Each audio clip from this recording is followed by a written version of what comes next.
ডারবানে Pakistan south আফ্রিকার কাছে বেশ প্রথম টি-20 ম্যাচটা হেরে গেছে। সাউথ আফ্রিকা প্রথম ম্যাচ জিতেছে এবং ডেভিড মিলারের ঝড়ো ইনিংসে জিতেছে। আমরা স্কোর কার্ডটা প্রথমে আপনাদেরকে একটু দেখাতে চাইবো যে সাউথ আফ্রিকা আগে ব্যাটিং করতে নেমে 183 রান করেছিল 9 উইকেট হারিয়ে।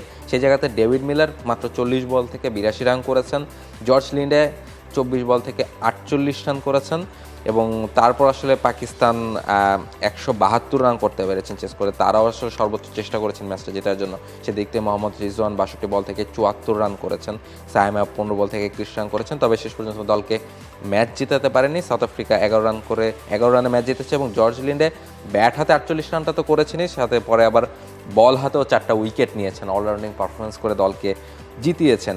এই জায়গায় মৌসুমে এই জায়গাও কি আপনি বাংলাদেশের মতো মোহাম্মদ রিজওয়ানের স্ট্রাইক রেটকে দুষবেন কিনা? তিনি যখন আপনার টিম 184 রান চেস করছে সেই জায়গায় আপনি 62 বল খেলেছেন, তার মানে 51% বল আপনি খেলে ফেলেছেন দলের একাই।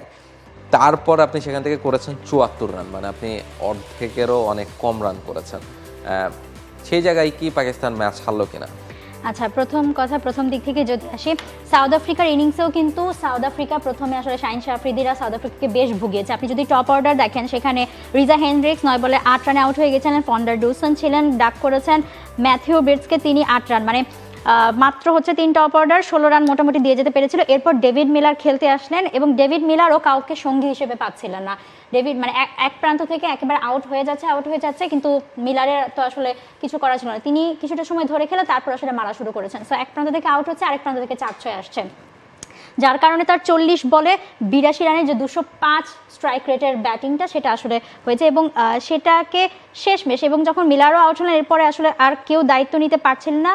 পরের দিকেও কিন্তু আসলে আপনি দেখবেন যে 12 সর্বোচ্চ হেনরিক ক্লাসেনের এম ফাঁকা করেছিলেন 11 বলে 12। মাঝখানে জর্জ লিন্ডার তিনি আসলে জায়গাটা মানে পরিপূর্ণ করে দেন 24 বলে 48। তারও কিন্তু 200 স্ট্রাইক রেটের সেই মারকুটে ইনিংসটাই এখানে হচ্ছে, সেখানে কিন্তু খেলে অবশেষে 183 রান 9 উইকেটে 183 রানের টার্গেট দিতে পেরেছিল। আবার আপনি টি-20 বিবেচনায় করলে দেখবেন যে 183ও কিন্তু আজকাল একটা বলা যায় অনেক সময় অনেক ক্ষেত্রে মামুলি হয়ে যায়, কিন্তু পাকিস্তানের জন্য সেটা হয়নি। এবং পাকিস্তানের জন্য সেটা হয়নি, যেটা বলছেন আপনি রিজওয়ানের কথা বলছিলেন যে স্ট্রাইক রেট 62 বলে 74, 119 স্ট্রাইক রেট। তিনি খুব সম্ভবত প্রথম 40 বলে 33 রান করেছিলেন। আসলে পাকিস্তানের তখন অবস্থা এরকম হয়ে গিয়েছিল, কারণ ওই যে সাউথ আফ্রিকার মতোই একের পর এক আসছে আর যাচ্ছে, কেউ রান করতে পারছিলেন না। এবং সেখানে কিন্তু বড় কৃতিত্বটা রয়েছে জর্জ লিন্ডেরই। ব্যাট হাতের পর বল হাতে 21 রানে 4টা উইকেট নিয়েছিলেন। সো পাকিস্তানের ব্যাটাররাও খাবি খাচ্ছিল, সেখানে মানে একজনকে অন্তত ধরে একটু খেলতে হতো। রিজওয়ান সেই কাজটা করেছে, যার কারণে কিন্তু 172 পর্যন্ত তারা যেতে পেরেছে। এবং সায়েম আইয়ুবের কিন্তু সেখানে 15 বলে 31 রানের একটা ক্যামিও ছিল তার সঙ্গে, কিন্তু আনফর্চুনেটলি লাস্ট ওভারে খুব সম্ভবত 19 রান লাগতো পাকিস্তানের, কিন্তু 19 রান তারা আসলে সেখানে 7 রান মাত্র নিতে পেরেছিল। সো 11 রানে ম্যাচ হারতে হয়েছে। প্রথম টি-20টা ডারবানের কিংসমিডে তারা আসলে 11 রানে হেরে 3 ম্যাচের সিরিজে দক্ষিণ আফ্রিকা অলরেডি 1-0-তে এগিয়ে গেছে।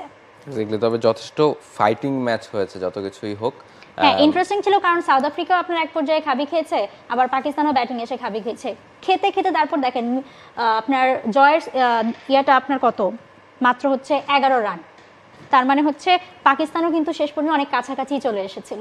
এক্স্যাক্টলি, এবং সেই জায়গাটাতে আরো 2টা টি-20 ম্যাচ আছে, পাকিস্তানের সামনে সুযোগ থাকবে ম্যাচগুলোতে ফিরে আসা। এবং এখানে আরেকটা বিষয়, সাউথ আফ্রিকা একমাত্র একদিন আগে কিন্তু শ্রীলঙ্কার সাথে টেস্ট জিতে এসেছে, খেলে সেই একদিন পরেই আবার হচ্ছে তারা পাকিস্তানের সঙ্গে টি-20-তে নেমে গিয়েছিল। For more updates, subscribe to our YouTube channel and click on the bell icon. Follow us on Facebook and Instagram. Download T-Sports app to enjoy exciting games and highlights. Visit tsports.com.